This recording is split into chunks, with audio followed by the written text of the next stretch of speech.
नमस्कार, मैं उद्धव, स्वराज एक्सप्रेस में आपका स्वागत है। शिक्षा के मंदिर में मजार, जी हाँ, ऐसा ही एक मामला सामने आया है विदिशा के कुरवई से, जहां सीएम राइज स्कूल के लिए चयनित सरकारी स्कूल में प्रभारी प्राचार्य ने मजार नुमा चबूतरा बनवा रखा है, जिसे लेकर अब विवाद भी खड़ा हो गया है। दरअसल स्कूल के प्रभारी प्राचार्य शायना फिरदौस ने इसी साल फरवरी महीने में स्कूल के परिसर के अंदर एक मजार के स्वरूप में एक चबूतरा बनवाया था, जिसे लेकर पूरे इलाके में विवाद की स्थिति बन गई।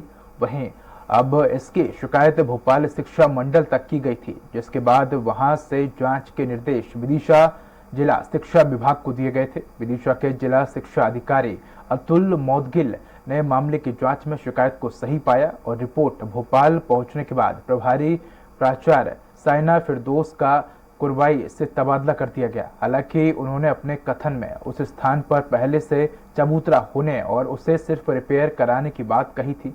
डीओ अतुल मुदगिल ने बताया कि चबूतरे को मजार का स्वरूप दिया गया था, इसलिए प्रभारी प्राचार्य को हटाने की कार्रवाई की गई है। इससे क्षेत्र में माहौल भी बिगड़ रहा था और प्रशासन को पत्र लिखकर चबूतरे को हटाने की बात भी कही है। तो उसने ये बताया कि पहले जहाँ पर ऐसी चबूतरा था मैंने रिपेयरिंग करवा दी इसकी, जबकि रिपेयरिंग चबूतरे की तो और होती है, लेकिन उसने उसको मजारनुमा शेप दे दी, उसका मुंह वगैरह बना दिया। तो उससे ये वो हुआ कि इसी ने जो है इसको बनाया है। तो ऊपर वरिष्ठ कार्यालय ने फिर उसका वहाँ से ट्रांसफ़र करके पठारी कर दिया। मेरे पीछे की तरफ आप लोग देख पा रहे हैं, ये मज़ार के रूप में इलीगल कंस्ट्रक्शन यहाँ किया गया था।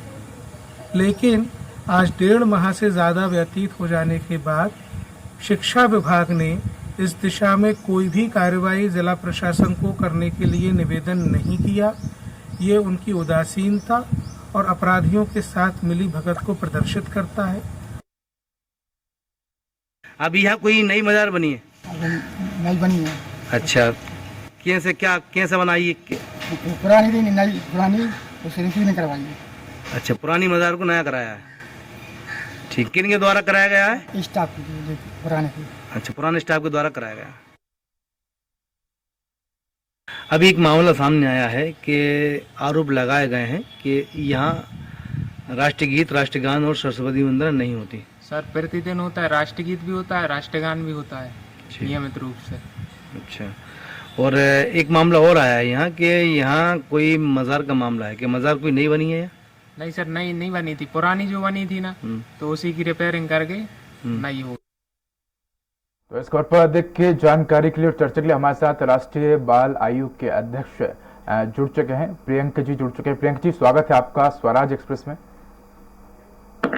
नमस्कार प्रियंक जी, क्या ये पूरा मामला है? बताया जा रहा है कि विदिशा के जो कुरवई में जो सीएम राइज स्कूल है, वहां पर स्कूल के अंदर जो चबूतरा है उसको मजार नुमा शेप में बनाया गया है। अब किस तरह से इसको बनाया गया है?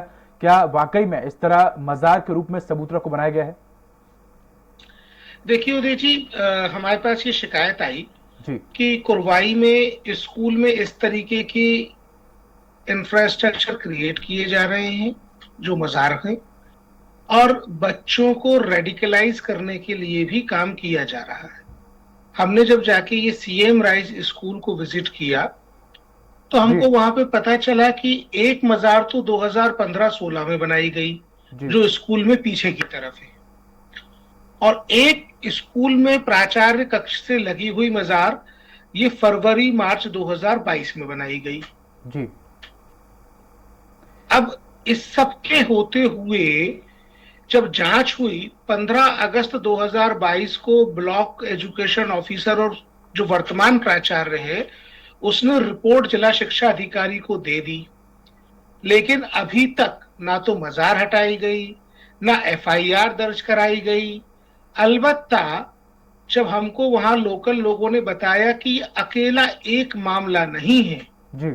वहां पे जब ये शाइना फिरदौस प्राचार्य हुआ करती थी तब एक कक्ष विद्यालय का आरक्षित था नमाज पढ़ने के लिए मुस्लिम टीचर्स की जी। और एक गलत परंपरा जो शुरू की गई वो ये कि शुक्रवार के दिन जुमे के रोज दिन में 1 बजे मुस्लिम विद्यार्थियों को नमाज पढ़ने के लिए भेज दिया जाता है। जी उनमें से कुछ वापस आते हैं, कुछ वापस नहीं आते हैं। अब विद्यालय चलेगा तो टाइम टेबल से चलेगा, करिकुलम के आधार पे चलेगा। जी ये 1 बजे छुट्टी देने का कौन सा काम होता है, और इनको किसने अधिकार दे दिया? माँ बाप बच्चों को घर से भेजते हैं पढ़ाने के लिए, ये उनको नमाज पढ़ने भेज देती हैं यहाँ से। जी उसके बाद हमको और जो नई बातें पता चली वो ये कि इसी विद्यालय की जो गर्ल्स स्टूडेंट्स हैं, जो लड़कियां हैं, उन्होंने बकायदा प्राचार्य से डिमांड की कि हमको भी एक कक्ष दिया जाए, हम भी नमाज पढ़ना चाहती हैं। जी कहीं ना कहीं बच्चों के दिमाग से खिलवाड़ किया जा रहा है, रेडिकलिज्म उनके दिमाग में डाला जा रहा है।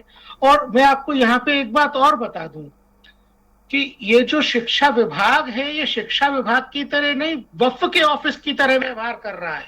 जी हमने कल 3 स्कूल वहां पे विजिट किए हैं, 3 स्कूलों में 4 मज़ारें हमको मिली हैं। एक प्राथमिक स्कूल में 4 कमरे पार करने के बाद 5वें कमरे में मज़ार मिली। जी वहां पर रेगुलर चादर चढ़ाई जा रही है, लोभान छोड़ा जा रहा है। आप सोचिए, स्कूल के 4 क्लासरूम पार करने के बाद 5वें क्लासरूम में लोग लोभान छोड़ने जा रहे हैं।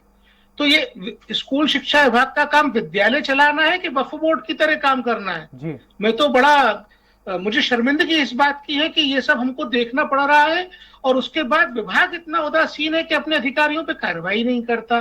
जी। हमारी पूरी जांच में शिक्षा विभाग ने इतना असहयोग हमको किया, अधिकारी गायब हो गए, जांच में सहयोग करने नहीं आए, कागज नहीं दिखाए। तो ये तो बड़ी प्रियंका ही जी, इसमें एक बड़ा सवाल ये जी। उठता है कि आखिर शिक्षा विभाग इतना लाचार नजर क्यों आ रहा है, क्योंकि जिस जगह पर स्कूल बना है वहां पर हम सभी जानते हैं कि मॉडर्न स्कूल के साथ, मॉडर्न पढ़ाई के साथ आपको सांस्कृतिक और धार्मिक शिक्षा का ज्ञान भी होना जरूरी है। लेकिन स्कूल को सिर्फ स्कूल ही रहने दिया जाए, अगर कल को वहां पर किसी अन्य जाति और धर्म के जो बच्चे हैं वो मांग करने लगी कि हमको इतने बजे पूजा करने जाना है, इतने बजे पाठ करने जाना है, तो ऐसे में स्कूल कैसे चल पाएगा? एक बड़ा सवाल ये भी उठता है। देखिए, देश चलेगा संविधान के हिसाब से, और स्कूलों का काम है संविधान की मर्यादाओं के भीतर रह के सेकुलर एजुकेशन बच्चों को प्रदान करना। जी मुझे लगता है कि पूरे के पूरे शिक्षा विभाग पे भारी दबाव है, जी और कहीं ना कहीं मध्य प्रदेश में जो पीएफआई और सिमी जैसे संगठन इन्वॉल्व रहे हैं और जिनकी गतिविधियां रही हैं वहां पे सक्रिय, इसकी इस एंगल से जांच होना आवश्यक है कि क्या अधिकारियों को कोई एल्यूरमेंट है या किसी प्रकार की धमकी या दबाव है, ये कार्रवाई नहीं करना चाहते हैं। जी प्रियंका जी, जैसा कि तो हम ये देख जांच रहे होना हैं, आवश्यक है। जी प्रियंका जी, जैसा कि हम देख रहे हैं कि उत्तर प्रदेश में मदरसों का सर्वे किया जा रहा है, ठीक है, क्या आपको लगता है ऐसा कि मध्य प्रदेश में भी स्कूलों में इस तरह के सर्वे किए जाने चाहिए, वहां की व्यवस्थाओं को लेकर, किस तरह से वहां पढ़ाई हो रही है, किस तरह की वहां व्यवस्था है? देखिए, मदरसों की जो बात है, जी राष्ट्रीय बाल आयोग ने पिछले वर्ष एक रिपोर्ट दी सरकारों को, और हमने बताया कि 1,10,00,000 बच्चे ऐसे हैं जो अनमैप्ड मदरसों में पढ़ रहे हैं। जी हमारी रिकमेंडेशंस को मान के आसाम सरकार, उत्तर प्रदेश सरकार, उत्तराखंड सरकार ये मदरसों के सर्वे करवा रही है। मध्य प्रदेश सरकार ने अभी तक इस बारे में कोई रुचि दिखाई नहीं है। यहाँ उल्टा मामला हो रहा है, यहाँ स्कूल को मदरसे में तब्दील कर दिया जा रहा है। यहाँ सरकार के पैसों से चलने वाले स्कूल जो संविधान के अनुच्छेद 21 का की मर्यादा के तहत रहने चाहिए, उनको मदरसे में कन्वर्ट कर दिया जा रहा है, और ये तो शिक्षा विभाग की घोर लापरवाही। प्रियंका जी, जब आपने सारे जांच की है और आपने जगह जगह विजिट भी किया है और इस तरह की अनियमितताएं जो हैं वो स्कूल से सामने आई है, ऐसे में जब आपने ये सारी बातें स्कूल शिक्षा विभाग के समक्ष रखी तो उनका क्या कहना है? आखिर क्यों वो लोग कार्रवाई करने से बच रहे हैं? नहीं, गायब हो गया ना, शिक्षा विभाग तो हमको मिला ही नहीं है। आज हम चीफ सेक्रेटरी को नोटिस भेज रहे हैं और शिक्षा विभाग के खिलाफ कार्रवाई करने के लिए उसमें लिख रहे हैं। आयोग की जांच में सहयोग नहीं किया शिक्षा विभाग ने, वो जांच से गायब हो गए।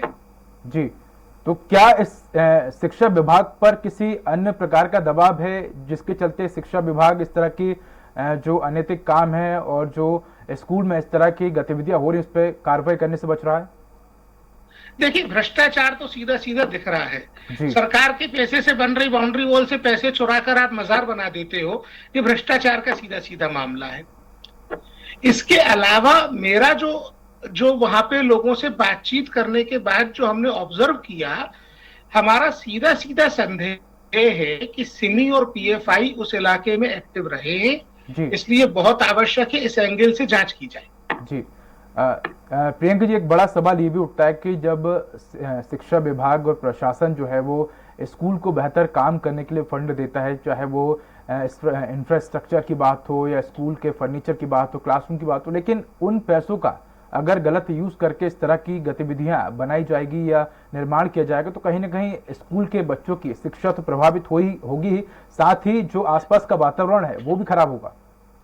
देखिए, स्कूल का एनवायरनमेंट कतई भी कंड्यूसिव नहीं है बच्चों की शिक्षा के लिहाज से। उनकी तत्काल काउंसलिंग होनी चाहिए। कंड्यूसिव एनवायरनमेंट बनाने के लिए कई सारे स्टेप्स में काम करने की जरूरत है। हम वो सब रिकमेंडेशंस भेज रहे हैं। जी प्रियंका जी, बहुत बहुत धन्यवाद आपका, आप हमारे साथ जुड़े और इस खबर पर हमारे साथ चर्चा की।